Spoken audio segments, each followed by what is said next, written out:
minute of this bout. Down he goes again.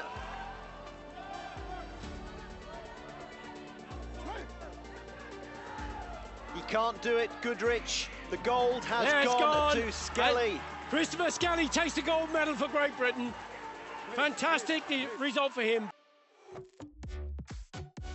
Hello everybody and welcome back to the Athlete Podcast. Today I am joined by a very special guest indeed, Christopher Hunt Skelley MBE. How are we, Christopher? Yeah, good, thank you, Harrison. How are you?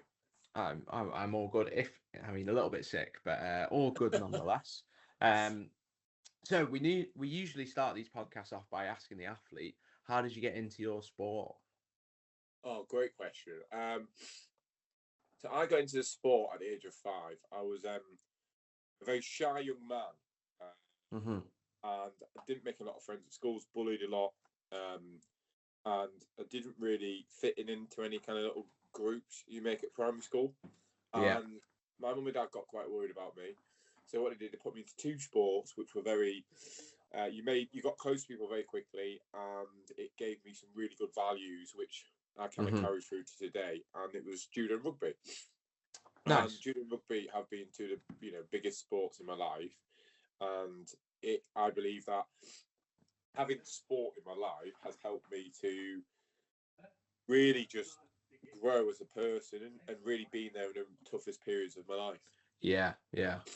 Agreed. I think especially starting sport from a young age definitely instills this sort of discipline.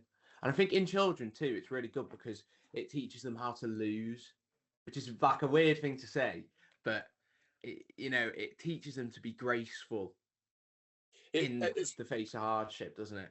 100%. And especially judo teaches some really core values of respect, honour, kindness, good sportsmanship. You be very respectful to referees.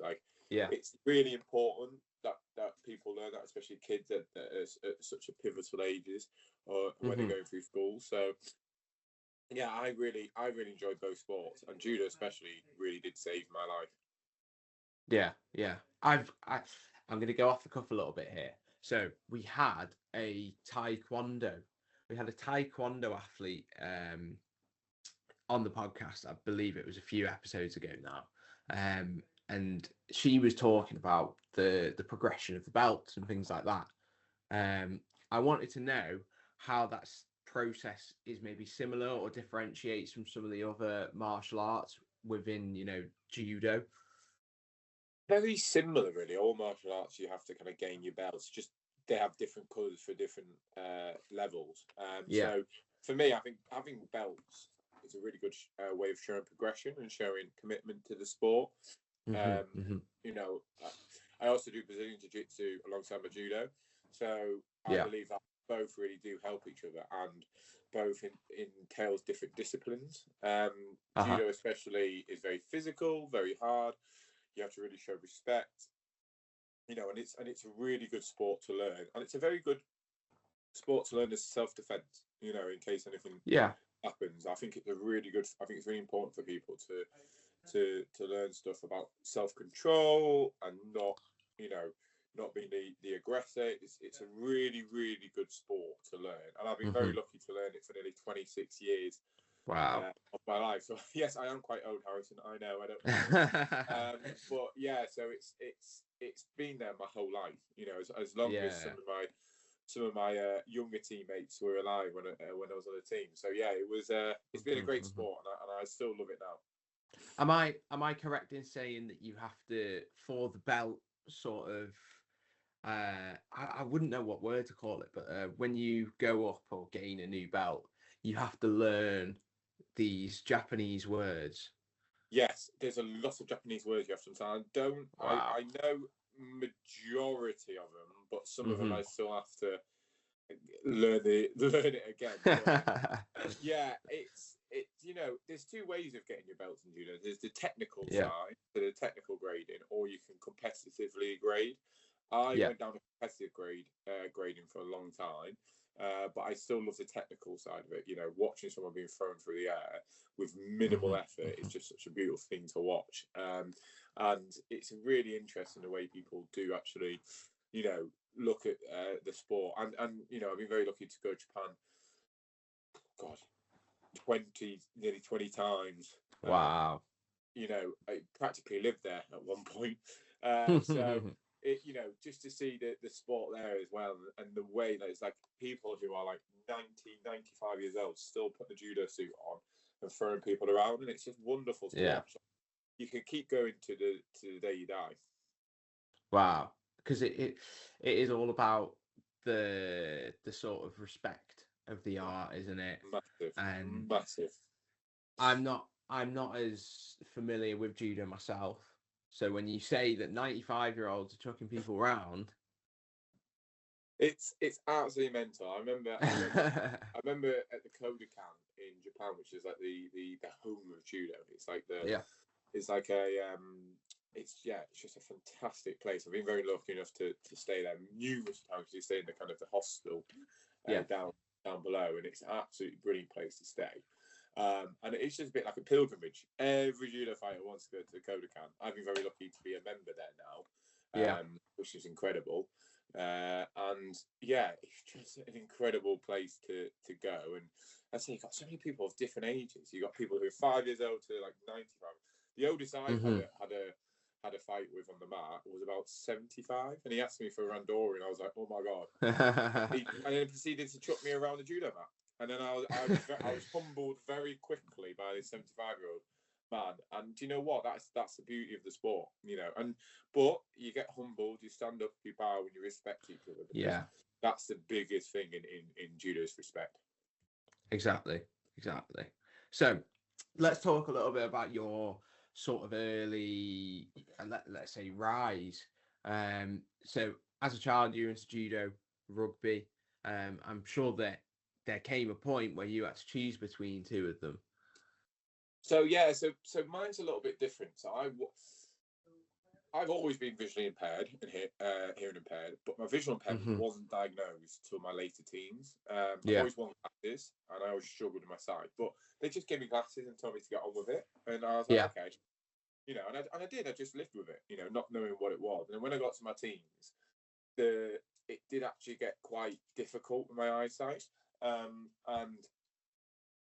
It was a really tough period of my life where I actually struggled to deal with what was happening to me, and there's not many answers, not many kind of understanding of what was happening to me, and I had to go halfway around the world to get a diagnosis, to come back here to find out that I could have got it in Britain. It was a very complicated time of my life, and I really did struggle mentally.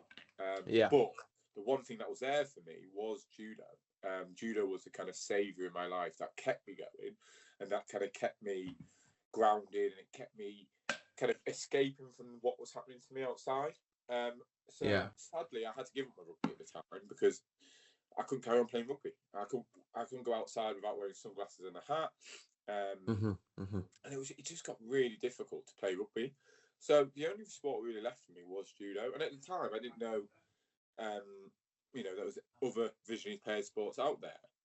Until I've kind of come into this world where every sport is adaptable and every sport is kind of available for someone with a disability. No matter what your disability is, every sport's adaptable for you. And judo for me was the most easiest to adapt for me. And already doing judo, I just loved. I could say it was my escapism from what was happening to me in the outside world.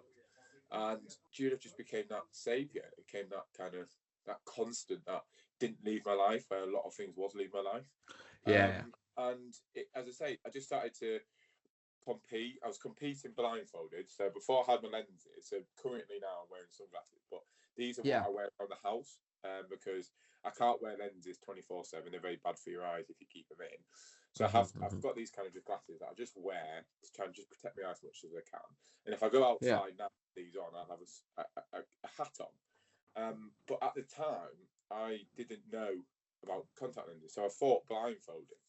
And I was high blindfolded and beating people. And at one specific competition, I actually won the competition blindfolded. And the guy who was Paralympic coach at the time was like, spotted me just by chance.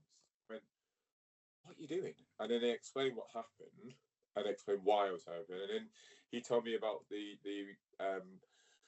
Paralympics, and then it kind of stemmed from there really. And then I got nominated to go on the Paralympic Potential, which is like for up and coming Paralympians. And in London 2012, I got to go as one of the up and coming athletes. So going to get to live in the village, what it's like to be an athlete, you know, and it kind of gave me fire again, and that kind of I've got a purpose again. Yeah. And then that kind of stemmed from there. I got the contact lenses. I then kind of just never looked back really. And of course, you went there for London 2012, but then in Rio, come 2016, you were. Yeah. How did that feel? That when you got that qualification, that call up? Yeah, do you know what? That was an amazing feeling, because I remember in London 2012, I sat with my coach, Ian Johns, who was there as a development coach as well. He was there developing himself. Sorry, Harrison, just for 2 seconds. Sorry. No worries. I can edit that bit out. Of course. No, but he was a development coach at the time. Coach. We had this chat on the way back up to Hull where I'm from, and we just like chat about like, I really want to be a Paralympian. That's given me the buzz. And he said, well, you know, you've got the ability to do it. We can do this. And then I said, you'll be with me on this journey though. We had a laugh about it, and you know, and then 4 years later in Rio, he was in my chair. So it was a really beautiful moment, because you know, he's been in my chair all my career. Like, I've only had one Paralympic coach, and you know, some days we could kill each other, and some days we could hug each other. Like, you know, it's just it's a very father-son relationship. If I was, you are very close. I saw him more than I did my family, my wife. Like, you know, you are really close to that coach, and you know, it's a really good relationship. And I say in Rio, just sadly wasn't good enough to medal. I got to the you were fifth, right? I got fifth, so I lost to a Brazilian in Brazil, which was the most amazing feat. Well, it wasn't an amazing feat, but it was, because like, I hated losing to him, because I never lost to him. However, to get that feeling of fighting a home crowd fighter, it was like you stepping into the Colosseum. Like, it was just pure, like, people leaning over the railings, shouting at you. Okay, I don't know what they were saying, but some Brazilian, but mostly abuse, I reckon. And it was just like, my name was like called out. And when I took my hearing aids out, I can't hear that well. You know, I've struggled with my hearing a lot. I'm very profound. I'm like moderately to profoundly deaf. However, when my name was called, I could hear again. Like, the 10,000 people booing you, just like, what the hell? It was an incredible feeling. Although I lost to him in the quarterfinals, I had to fight my way back through to the medal fight. But sadly, that day I just wasn't good enough, and it was a kind of, you know, what's the word I'm looking for? It was a bit of a hit on the chin. You know, you have to take it. You have to exactly. Again, you know, and you have to go, actually, you know, I wasn't good enough on that day. And then there's two ways you kind of formulate that in your mind. You either go, actually, I'm done here, I'm happy, I'm going to move on, or actually, no, not, and I want to do more. And I went with the second option, and then that kind of second part of my journey began. Yeah, of course. It is one of those, because you know, you either bounce back in sport or you don't. You know, fight or flight mode. Fight or exactly. Flight. It happens in life. It happens every day, and like, I just decided that I wasn't done. Like, I wanted to go again. And as I say, it's a very hard thing to do, because you got to look at yourself in the mirror. You got to really have some strong words for yourself and go, right, you need to get better. How do I get better? And that journey began. Yeah. What was your first step then upon returning from Rio? So my first step was, we do a lot of video analysis. So we looked at the videos, and I just realised that I needed to improve what we call my Wazu, which is like the ground game. And I started a new sport called Brazilian Jiu-Jitsu. Well, it's not new, but new to me. It was Brazilian Jiu-Jitsu, and that kind of really helped me understand the kind of movement on the ground and how to transition from standing to groundwork. And then also started a bit of wrestling. Oh wow, getting okay. close to someone, and when you're kind of hips to hip with them, how can you win the match, or how can you Yeah. win that contest? So, it was really kind of a really pivotal time in my life, because every athletes have to take that next step, and that was kind of my next step. And Yeah. it was a hard one, because going into a sport that you're not, that's not your first kind of, you become a student again. Even though you're always a student in judo, but you become even like you start at the bottom and work up again. So Yeah. it was really interesting, and I had to get stronger, I had to get fitter as well. I had to do more video analysis work, which I really didn't understand that was the important side of it. And yeah, that kind of journey began, and it was a lot of fun. I enjoyed every moment of it, and the results started to come. Yeah, it's interesting that you mentioned that you went into a totally not different sport, but a new martial art, and it began sort of cross teaching you things in a sport that you were already a professional in. So it was, yeah, because I think everyone has this kind of everyone. You have to personally, I learned this. You have to be a sponge, like Yeah. you're an individual. So what works for some might not work for others. And I always say this when I do master classes and I show judo. What judo works for me might not necessarily work for you. So you have to be a sponge, and that's what I became. I wanted to learn. I still learn now. Even in judo, I still learn stuff. Go to Brazilian Jiu-Jitsu, still learning there. And I think it's a really good way to learn and to understand how to grow and develop. And that's, for me, what I think helped my judo, was that I was willing to go and understand how to improve myself. I'm not happy with just a fifth place. I want to go and be Paralympic champion, and that was kind of my dream and my goal. And to get there, you have to be understanding of all the areas of judo, and I think that's what I realized I had to do, and I had to become a sponge again, and just taking all the information and just process it and use my judo. Yeah. Interesting. Very, very interesting.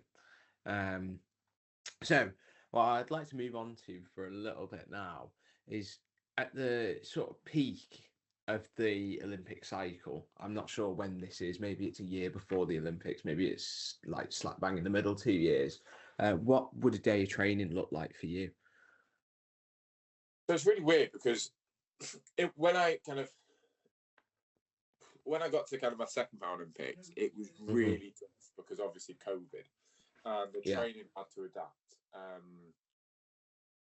And also, I was in a different weight category. So the weight category was in Paris was different to what was in Tokyo. So my training was so much different. Like I had to focus my weight a little bit as well with Tokyo, because I had to make a weight which was under 100 kilos, which was really difficult for me, because I had to really watch what I was eating. I'd have to cut weight about a month out, so slowly reduce my weight, so I didn't kind of do this kind of dive and really affect my energy levels. So I had to concentrate on that. So I was really focused on what I was eating, what was going into my body. Then also I was doing gym sessions. I would do 3 gym sessions a week. And then I also understood that I need to be fitter. So I did extra conditioning sessions with my S&C coach, Wayne Lakin, who's a fantastic S&C coach. Wow. And, he really helped me to get stronger and fitter as well. And, I really had to understand, it's not just about the training, but it's about the recovery. So, I had to get someone in to come and massage me, help me to recover, be ready the next day as well. I would ice bath. I would sit on my leg machines, to these leg machines that kind of pump around your legs, and that kind of helps your circulation in your blood in your legs, which then recovers you for the next day. So I had to do all these sort of extras, and I would do BJJ extra in the evening as well. So do kind of my judo sessions and then BJJ sessions. So I'll be knackered, but I'll be like, no, I need to go to this session. I'll have to get myself up, go to that session, because I had to do the extras. And that was after my own little goal set in mind. And then it was also just doing, as I say, I love doing extra grip circuits, doing some video analysis, some technical work. I think what people don't understand is, like, it is your life.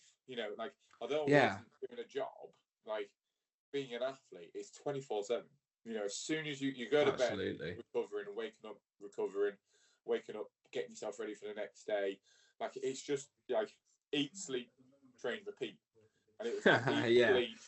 eat, sleep, recover, train, repeat. Eat, Yeah. and then do your extras on top of that. And it's, you know, it's a life. And you know, we used to say living like a monk, and sometimes I did live like a monk, and I miss lots of friends' birthdays, I miss weddings, I miss funerals, I miss parties, because the goal is real. When you get to that level, you are. And I say this in a nice way, but I was selfish. I had to be selfish to get to that. Yeah. Because I had to know that I was the hardest working person on the mat. So when I stood opposite my opponent, I knew I had done everything in my power to be there, to be in the best shape of my life. And in Tokyo, that was exactly how it was. However, I had to deal with the extra difficultness of dealing with COVID and staying away from people. Like, at one did you point, have to re-qualify and everything for the? No, so they just carried it on, and I went in world number one. So that was even more pressure on my shoulders. Yeah, of course. To go in world number one wasn't very easy. But you know, again, you fight or flight mode, and that kind of kicked in again. You know, but the difficult part of that with COVID, especially, I isolated myself away from my family for 7 weeks. I was like an absolute paranoid person, because you know, you're hearing these horror stories about athletes couldn't compete in Wimbledon, they couldn't compete in the Olympics, they couldn't compete. Yeah.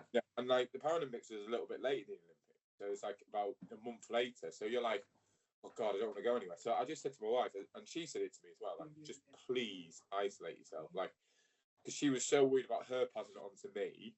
And I was worried about going home and sitting because on a she's train. also got her training and stuff like that, hasn't she? So she just retired before Tokyo, so she was loving that. She was like in seeing friends, and she was working with Channel 4, and she was coming in contact with a lot of people. And I just said to her, I can't be there with you. Like, and she got it, and she understood it, and because, you know, as I said, I didn't want to not compete because of COVID. And you know, I got to Tokyo in really good shape, avoided COVID. And nice. I was able to kind of step on the mat and do my thing, you know, do the sport that I love, and do my abilities, which I know I can achieve. Yeah, and it certainly was a tumultuous lead up to the Tokyo Paralympics. It was ridiculous. Yeah, it was a scary time. And so, in terms of, you get a gold in Tokyo, which amazing feat of talent. Yeah. What do you think after that? You know, you got to at some point just sort of sit back and think, well, this is the top of the mountain. Yeah, so it was a really interesting time, because it was top of the mountain, and it was like, where do I go from here? And it was like, so in Paralympic Judo, a lot of things changed. So in judo, you have to classify to be able to compete. You know, and they changed the categories into J2, which is visually impaired like myself, or J1, which are fully blind. Yeah. And then they changed the weight categories. So the weight categories changed they got rid of under 100 kilos, and then they, instead of having 7 categories, they had 2 like individuals of like under 60, under 66, under 81s, under 90s, plus 90. No, sorry. Yeah, that was right. No, it wasn't. No, sorry. Under 73s, under 90s, plus 90s, under 60s. That was it. So there was like a real big jump in weight gaps. And so my weight category got disbanded, and it was either like, and I got told, like, you go down to under 90s, which 90 kilos for me is massive. Like, that is heavy weight cutting for me. Or you go up to plus 90s. And I decided that I wasn't done yet, and this was a new challenge. Like, I thrive on challenges, and it was a new challenge that I really wanted to undertake, and become double Paralympic champion at a different weight category. Like, that got the fire building again. So that kind of spurred me on, and also I didn't want to finish away from my family, and like, I knew Paris was around the corner, and Paris is the closest home game I'm going to get ever. Ever. You know, like London will happen again at some point, but when I'm old, you know. So this is like that was that kind of goal. It's like I've got a chance where my family can just jump on the Eurostar or on a plane. They'll be there in about an hour. So it's not a long distance to travel. Yeah. And that kind of spurred me on as well. And I wanted to kind of celebrate. So that journey began. I had to change again my whole. Sorry, just bear with me. No worries. Now I had to change my whole training again. I had to work again on video analysis. I had to get even stronger, even fitter, because I'm going to put weight on and then carry the weight. Because I could be fighting someone who's 90 kilos, or I could be fighting someone who's 180 kilos. Like the weight disparity. Wow. And like, so I had to be in like the heaviest I've ever fought was 174 kilos. And at the time, I only weighed 110. So it was about a whole person on top of me before I even started. So, you know, it was a difficult journey because I had to really understand the journey and understand how to do it safely and how to fight safely, especially when you're bigger. You know, so that began, and I enjoyed it. It was a challenge. I became the hunter again. Instead of being hunted, I became the hunter, hunting down the top guys in this heavy weight category and going and try and beat them. So that kind of spurred me on as well, and that gave me the drive to kind of become, you know, a European medalist again at a different weight category. Became number one at a different weight category. Got lots of kind of competition medals at a different, like Grand Slam, Grand Prix at a different weight category. So again, just gave me that kind of, I want to do this, I want to do that, I want to do this, like just ticking boxes. And that's what I did, and I loved every second of it. And you know, to become double Paralympic champion, it was really, really a big goal for myself to go and achieve. Yeah, it's especially with the difference in the weight, because that can change your entire. Because I mean, not only does it obviously change, you know, just the kind of fight you're going to be having, but day to day, the training you'll be doing, the food you'll be eating, everything will be different. And it almost just totally refreshes your entire experience. And it gives you that buzz again, doesn't it? like, it gives you that buzz again. Like, I've not done this yet. Like, and you know, come 2024, I was in the best shape of my life. You know, I worked really hard with my S&C coach, Wayne Lakin, again to get me in the best shape at a different weight category. And then 2024 happened, and then that's when it kind of got a bit rocky for me because, you know, obviously living with my disabilities, as I say, there's been a lot of trials and tribulations that I've had to overcome. I understand who I am as a person. And, you know, with my kind of that, I had to kind of face the hardest person I had to face in 2024. And that's no one on the mat, and that's no one outside the mat. That's me. You know, I had to face the person in the mirror who knows every move I'm going to make, who knows every thought I'm going to do, who knows every kind of feeling I'm feeling. And to face that person, to face the demons that was inside me, was one of the big challenges I had to overcome in 2024.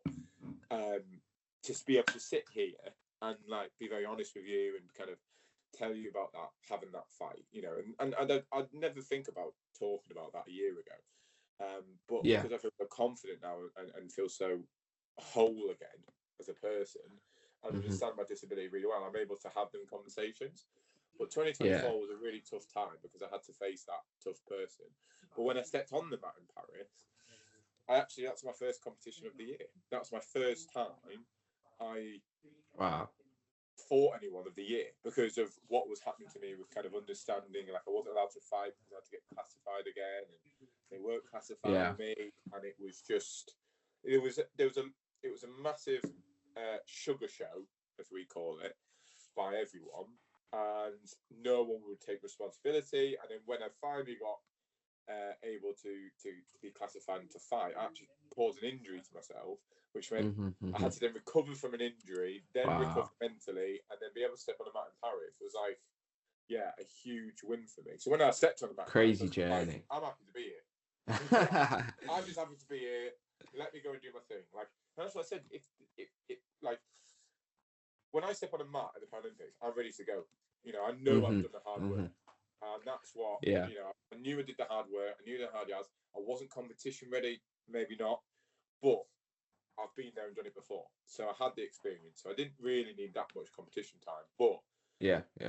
you know, sadly, it was a tough thing because I didn't come away with another Paralympic gold medal. And that hurt me because that was my kind of goal. However, the job wasn't done. And I had to go and get another Paralympic medal. And that's what I did. And I came away with a Paralympic bronze medal. And I always say the bronze means more to me than my gold. For me, that was my pinnacle moment because for what it represents, right? For what it represents, the hardship, the fight I had to have, not just with the people on the mat, but with myself. The fight I had to overcome, you know, and all the hurdles that were put in front of me that I had to step over and step over and step over. And to be able to do that and to be able to kind of really stand there with that medal around my neck. It's a picture of me just holding the medal, looking at it, going, you know, 6 months ago, I didn't know if I was going to be able to stand on the mat again. You know what I mean? And just do what I was doing. So there was that massive journey, and it was such a tough journey. But I believe everyone has to have it, and everyone has to have it because, as I say, I sit here now, the wholest I've ever felt as a person, the most understanding I've ever felt of my disability, and the most kind of driven version of myself that I've ever felt. Wow. So certainly, I mean, it sounds like you might have been stood up the top of Everest, and then walked back down and decided to go straight up K2. Yeah. It decided to go. Yeah, we'll do it again then. And yeah, it was the journey. The journey was real. The journey was fun. There was challenges along the way, but the journey, you know, was really, really good, and I really loved it. And yeah, the journey hasn't stopped. The journey carries on, and yeah, I'm just loving life at the moment. Brilliant. Wow. To round out the podcast, would you be able to give one piece of advice to anybody, maybe if they're looking to get into sport or they're battling something themselves? What would that advice be? So 2 bits of advice, actually. 2 bits of advice. Okay. One thing is, always have fun. Always enjoy life. Enjoy what you're doing. You know, and don't, like, especially in sport, when people tell you to win, just have fun.